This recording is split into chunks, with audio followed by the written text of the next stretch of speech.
and we're gonna start where we left off yesterday. Page 167.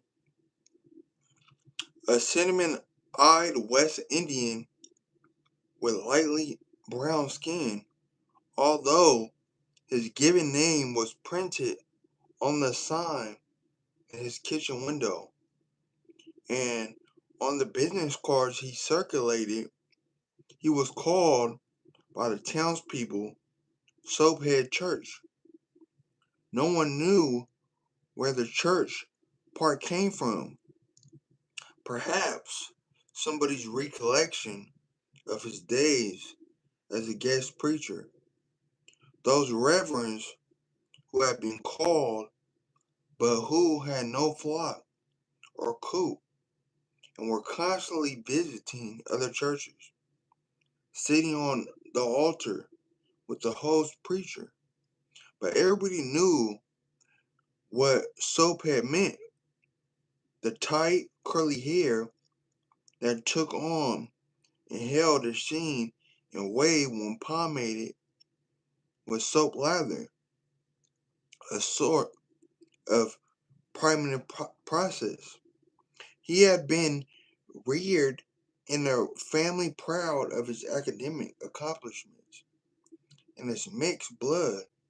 In fact, they believed the former was based on the latter, a Sir Whitcomb, some decaying British nobleman who chose to disintegrate under a sun more evil than England's had introduced the white strain into the family.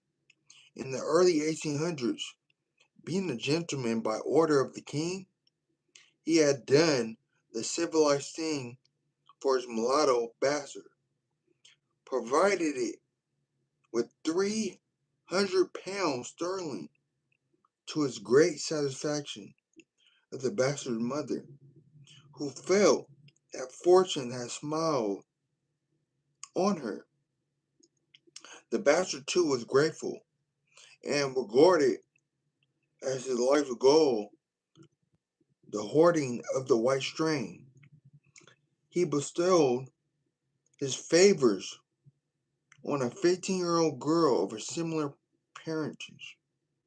She, like a good Victorian party, learned from her husband that all that was worth leaning and learning to separate herself in body, mind, and spirit from all that suggested Africa, to cultivate the habits, tastes, preferences that her absent father-in-law and foolish mother-in-law would have approved. They transferred to the 6 children and 16 grandchildren, except for an occasional and unaccountable insurgent who chose a black. They married up, lightening the family complexion and thinning out the family features. With the confidence born of a conviction, they performed well at schools. They were industrious, orderly, and energetic, hoping to prove beyond a doubt that all civilizations derive from the white race, that none can exist without its help, and that our society is great and brilliant only so far as it preserves the blood of the noble group that created it. Thus, they were seldom overlooked by schoolmasters who recommended promising students for study abroad.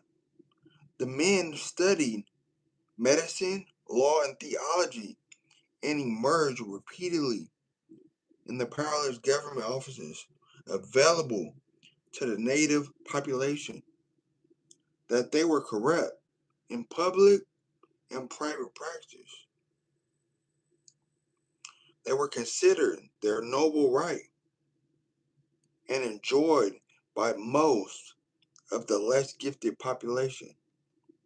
As the years passed, due to the carelessness of some of the Whitcomb brothers, it became difficult to maintain their whiteness, and some distant and some not so distant relatives married each other.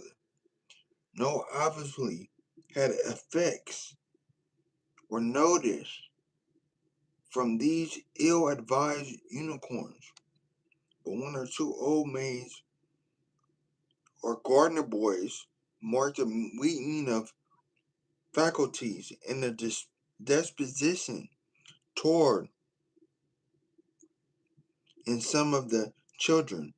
Some flaw outside the usual alcoholism. They blamed the flaw on intermarriage with the family. However, not on the original genes of the decaying lord. In any case, there were flukes, no more than in any other family, to be sure, but more dangerous because more powerful. One of them was a religious fanatic who founded his own secret sect and fathered four sons. Four sons. One of them who became a schoolmaster, known for the precision of his justice and the control in his violence. This schoolmaster married a sweet, indolent, half Chinese girl, for whom the fatigue of bearing a son was too much. She died soon after childbirth. Her son, named Eli Mackay Whitcomb, provided the schoolmaster with ample opportunity to work out his theories of education, discipline, and the good life. Little Eli learned everything he needed to know well, particularly the fine art of self-deception. He read greedily, but understood how to select, choosing the bits and pieces of other men's ideas that supported whatever he had at the moment. Thus, he chose to remember Hamlet's abuse, but not Christ's love of Mary Magdalene. Hamlet's frivolous politics, but not Christ's serious anarchy. He noticed Gibeon's, but not his tolerance. Othello's love for the fair, but not Lego's perverted love of Othello. The works he admired most were Dante's. Those he despised minds of the Western world. He allowed only the narrowest interpretation to touch him. He responded to his father's controlled violence by developing hard habits and a soft imagination, a hatred of and fascination with any hint of disorder or decay. At 17, however, he met his Beatrice, who was 3 years his senior, a lovely, laughing, big-legged girl who worked as a clerk in a Chinese department store. Velma, so strong was her affection and zest for life, and she did not eliminate the frail, sickly Eli from it. She found it in complete lack of humor, touching and longed to introduce him to the idea of delight. So we're gonna stop right there at page 170. This was The Bluest Eye by Toni Morrison. Thank y'all for tuning in. Make sure y'all enjoy y'all Memorial Day coming and the best yet to come. Keep thriving. We're global.